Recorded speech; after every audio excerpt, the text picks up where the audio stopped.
Hey there, welcome to day 256 of our BU 365-day challenge. Sharon Horne-Ellstrom here, and our topic today is intention, communication and intention. What do they have to do with one another? According to this card from one of those decks I love so much, it just says intention on the front, and on the back it says determine clearly what you want. We need to focus on what we want and be thinking about what we want, at least in the back of our mind, subconscious level, all the time, because that moves us toward the things that we want. So I did a little research yesterday and dug deeply into the topic of intention. Intention specifically with respect to communication. Communicating with intent is being aware of the purpose and the implications of your communication. So if you're having a conversation with someone, before we start talking, we want to know, why are we opening our mouths? Why are we even having a conversation with this person? And it isn't always on a conscious level. There's four different types of intent.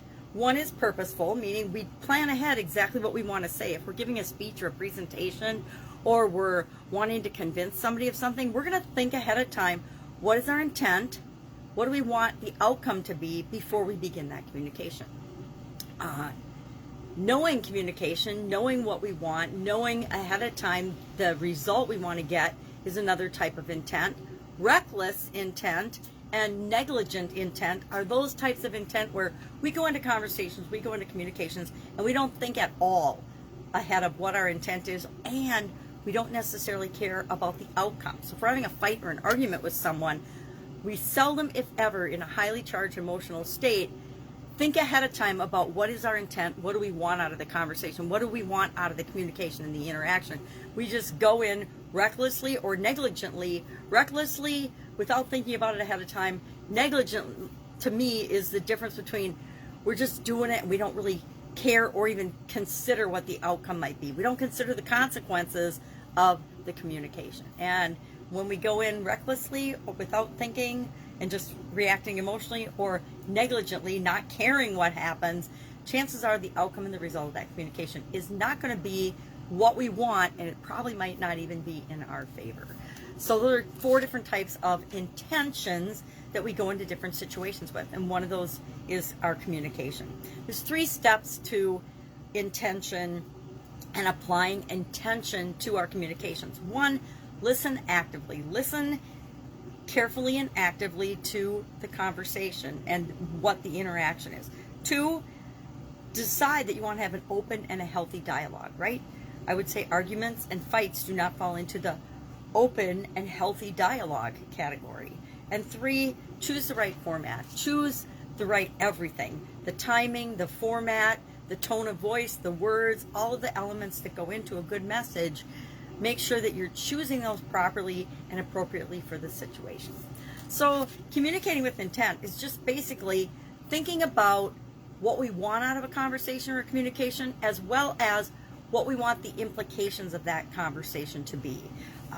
A lot of times, and I would say the vast majority of us, the vast majority of the time, do not consciously become aware of or think about our intentions behind the conversations that we have. Maybe if you're asking your boss for a raise, or if you're having a sensitive discussion with your significant other, you'll have thought a little bit about it ahead of time and intended the outcome that you want.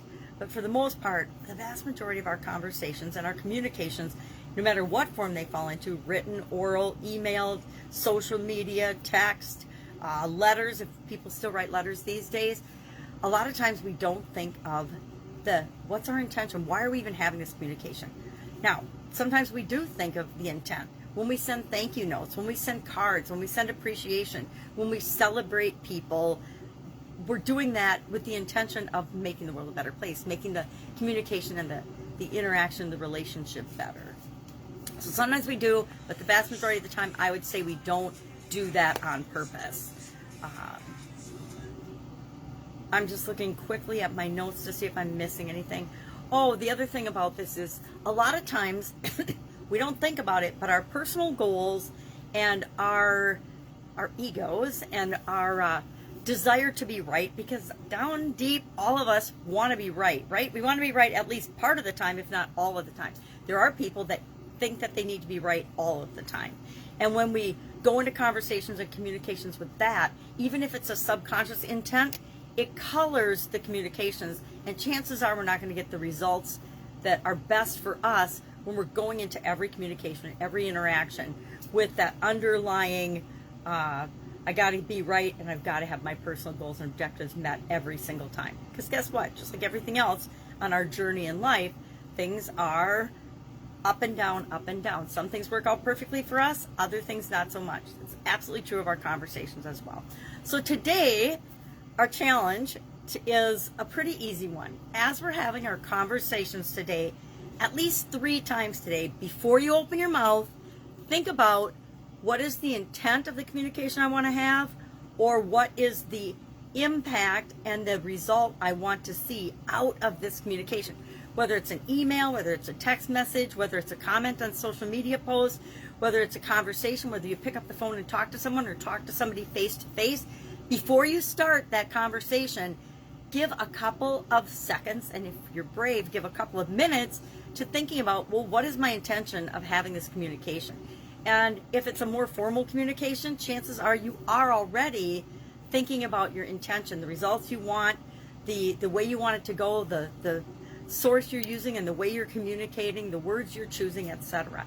But like I said, the vast majority of us, me included, just go about our day, go about our life, behaving in the ways we've always behaved and not consciously thinking about it. So today, our challenge is to at least 3 times today, before we communicate, think about what's my intent? Why am I even participating in this conversation? Maybe it's just you're saying hello to strangers as you're going about your walk today. And normally you don't say anything, you just walk with your head down and you're just in your own little world. But today you want to connect with people and let them know it's a beautiful day and you appreciate them and you're just happy to be alive and out walking. And so you're just going to say hello to people. Well, that's thinking about your intent ahead of time. That's it. Share if you're brave in the comments below something that happens as a result of intentionally thinking about your intention in the communication before you have it. Otherwise, I will be with you tomorrow with another communication related topic for this month. Have an awesome day, and I'll see you tomorrow.